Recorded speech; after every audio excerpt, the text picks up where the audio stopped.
Mitchell স্টার্ককে অবহেলা করে দুরবস্থা কলকাতার। ঘরের মাঠ ইডেনে দুঃখ ও লজ্জাজনক হার কেকেআরের। ইডেনের সবচেয়ে বড় স্কোর 261 রান তুলেও ডিফেন্স করতে পারল না তারা। অন্যদিকে বিশ্বজুড়ে টি-20 ফরম্যাটের সমস্ত ম্যাচে সবচেয়ে বড় সফল রান চেস করে ফেলল পাঞ্জাব কিংস।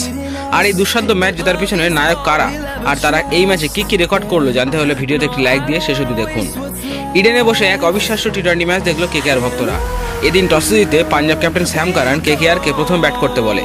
কেকেআর আজও তাবড়তোড় শুরু করে আর তাদের দুই ওপেনারই অর্ধশতকে করেন। 10 ওভারের মধ্যে কেকেআর তুলে ফেলে 137 রান, যে স্কোরটা কেকেআরের আইপিএল ইতিহাসে 10 ওভারের সর্বোচ্চ স্কোর ছিল। তবে এরপরেও ভেঙ্কটেশ আইয়ার, রাসেল ও শ্রেয়াস আইয়ারের ক্যামিও ইনিংসের জন্য কেকেআর 20 ওভারে 261 রান তুলে ফেলে।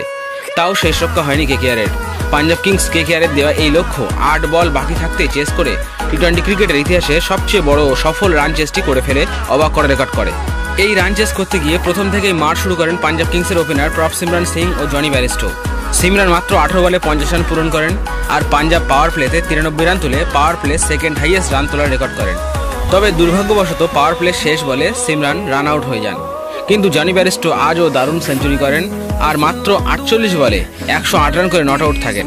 ম্যাচ সেরাও নির্বাচিত হন তিনি। আর তার সাথে যোগ্য সঙ্গ দেন শশাঙ্ক সিং। তিনি মাত্র 28টি বলে 8টি 6-এর দ্বারা 68 রান করে নট আউট থেকে ম্যাচ জিতিয়ে মাঠ ছাড়েন।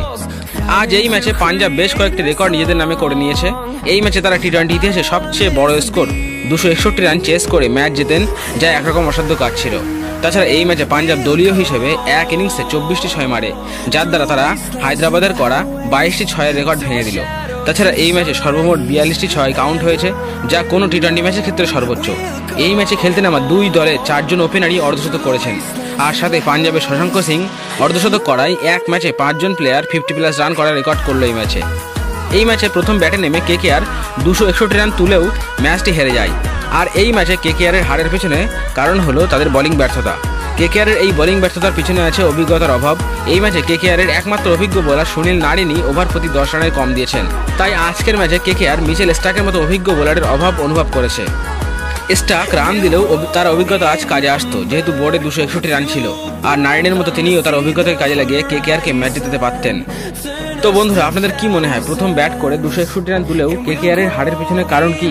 কমেন্ট করে জানান আমাদের। আর আপনিও যদি মনে করেন আজ টিমে মিচেল স্টার্ক থাকলে পরিণাম কিছু অন্যরকম হতে পারত, তবে আমাদের ভিডিওতে একটি লাইক দিয়ে আমাদের চ্যানেলটি সাবস্ক্রাইব করে রাখুন।